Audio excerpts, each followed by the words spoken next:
A house with a red fence seems like an odd detail, something that might easily be overlooked. But if you spot one, it could be the last thing you ever see.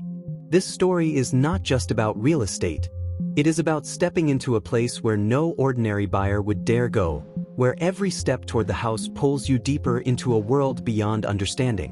What seems like a harmless neighborhood could quickly transform into a nightmare that will trap you inside its walls forever. The moment you walk past that red fence, the stakes are not just high, they are life and death. In this unsettling tale, a simple house viewing takes a terrifying turn as the walls close in. Be careful what you choose to ignore, because sometimes, a red fence is not just a color. It is a warning. Do not miss out on what happens next. I had always imagined house shopping would be simple. Walk through the front door, see the place, weigh the pros and cons, and then make a decision. How hard could it be? The house on Oak Ridge Street looked perfect from the outside. Immaculate lawn, cozy architecture, and the promise of peace and quiet. It was one of those places you'd see in a catalog, the kind of home that feels like the start of something wonderful. But then I saw it, the red fence. At first, I thought nothing of it. It was just a fence, albeit one in an unusually bold color. Of all things, not the kind of color you'd expect around a house meant for family gatherings and barbecues. But the real warning came when I approached the front gate and felt an inexplicable shift in the air. It was as if the world around me had taken on a sharper edge. A subtle pressure weighed on my chest. And for a brief moment, I hesitated. Should I step closer? Or was it already too late? I shrugged off the feeling, thinking it was just the nerves of a first-time house shopper. I wanted this place to be perfect, like everyone else. The dream. But as I reached for the gate, my fingers brushed against the cold metal, sending a shock through my hand. I turned around and saw the real estate agent, Michelle, standing back near the sidewalk, her expression unreadable. She had not said a word about the fence. The thought crossed my mind, did she know something I did not? There was an uneasy quiet between us as I tried to shake off the strange sensation. No one else seemed bothered by it. It's a nice house, I said, trying to convince myself. But that red fence lingered in my mind, as if it were silently warning me. I left the house a few hours later, but the red fence never left my mind.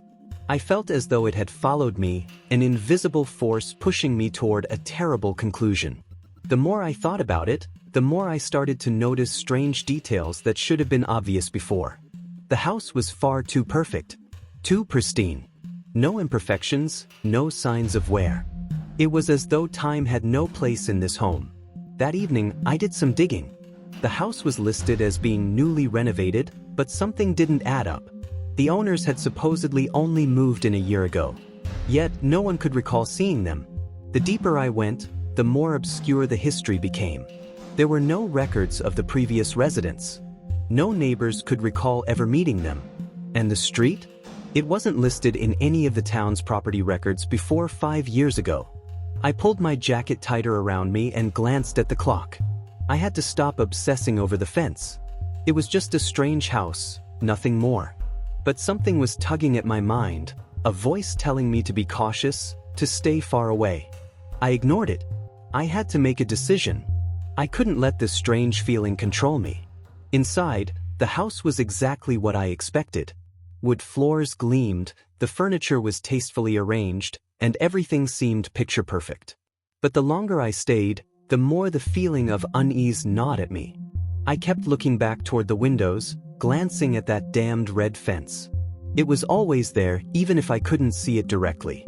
Michelle led me through the rooms, describing each feature, but her voice seemed distant, like she was speaking through a fog. "This is the living room, spacious and open," she said, gesturing toward the large space. But I barely registered her words. My attention kept drifting to the back door, where a small, overgrown garden led into a narrow alley. The fence. I could feel it calling me. I moved closer to the window. Beyond it, I saw the fence in full view. For some reason, it no longer felt like a harmless boundary. It felt wrong. It was like the house was somehow pulling me toward it, urging me to cross its threshold. My heartbeat quickened. Was I imagining it? "That's the red fence," I said out loud, trying to sound casual, but my voice came out shaky. Michelle turned to me, her face neutral. "Yes," she said. "It's just a fence. Nothing more." But her response didn't reassure me. It only heightened my discomfort. Something wasn't right here. Why had she said it so simply, as if the color didn't matter? There had to be more to it than that. The next morning, I returned to the house, determined to see it through. The sky was overcast, a light drizzle falling from the sky. As I walked toward the gate, I noticed something odd. The red paint on the fence looked fresh, too fresh. In fact, it didn't even look like paint at all. It looked like blood. My heart raced as I took another step forward. I was already here. I couldn't back out now. But as I reached the gate, the same cold sensation washed over me, and this time, I couldn't shake it. The ground beneath me seemed to vibrate, like something was pushing against it from below. "Stop," a voice whispered behind me. I spun around, but there was no one there. Only the sound of the wind rustling through the trees. Then it happened. The gate swung open on its own, creaking loudly as it did. I froze, unable to move as the door slowly opened wider, revealing the path that led back toward the house. The air thickened with tension, and I could hear my own breath as if it were the only sound in the world. I had to leave. But no matter how much I willed myself to turn and run, my feet refused to move. It was like the house was waiting for me to step forward, like it was drawing me in with its dark pull. A chill ran down my spine as I stepped closer. Every fiber of my being screamed at me to turn away, but I couldn't. The door was halfway open now, and through the crack, I saw a strange glow from inside the house. It was a pale blue, like moonlight, but far more unsettling. I took a deep breath, my hands shaking. I stepped across the threshold. The moment I entered, everything shifted. The world outside seemed to vanish.